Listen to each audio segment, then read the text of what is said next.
So I'm going to give you my philosophy on one of the things for backyard gardens, and they should be economical.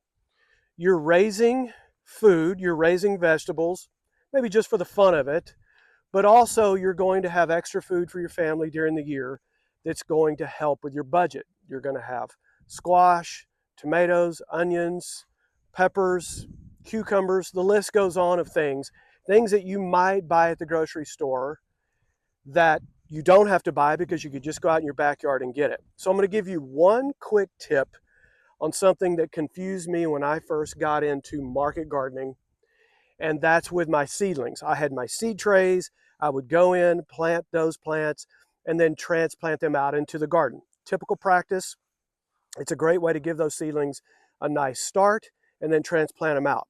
So here's where I'm going to give you a little piece of advice that took me a while to learn. I always went and got potting soil or starting soil, soil that is designed for putting in your seed trays to grow your seedlings. And I went and got a special one. It had vermiculite in it. Vermiculite's those little white pellets that kind of help and hold moisture in. Great thing, and that's fine. Nothing against that at all. But I'm going to let you in on a little money-saving secret.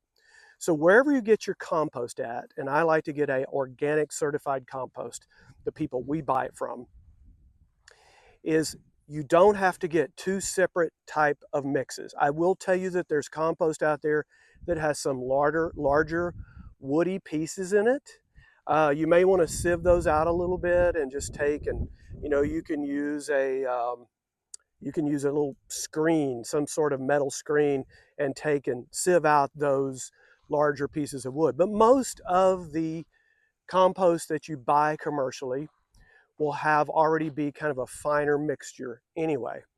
So to save money, let me just tell you up front, I've had as much success with compost in my seed trays as I have with a type of potting soil that was designed for seedlings.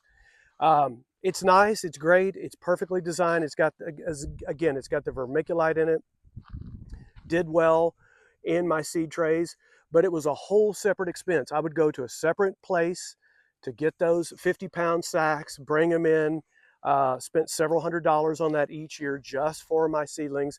And then out in my rows, I was putting compost that I had bought separately on those beds. And what I'm telling you is you don't have to have a separate purchase. Get your compost, use it in your seed trays. My experience is I've had just as good of results with seedlings using that compost. And even if it has a little bit of woody material in there, not a big deal. Those little seedlings and those seeds are going to germinate anyway, as long as they've got a decent type of compost that are put into those seed trays. So that's my money saving tip for this season. Don't make two separate purchases. Get your compost, use it for both. Those little seedlings and the soil that they're in those seed tray is going to go into that ground anyway. And that's something that's one extra expense, one extra trip, one extra price that you don't have to have for your small backyard garden. Saves you money, saves you time, and that's what we're all about with your backyard garden. Blessings over you, your family, your garden. Check out, we've got a couple of videos here we think you'll like. Talk to you soon from Whirlwind Family Farm.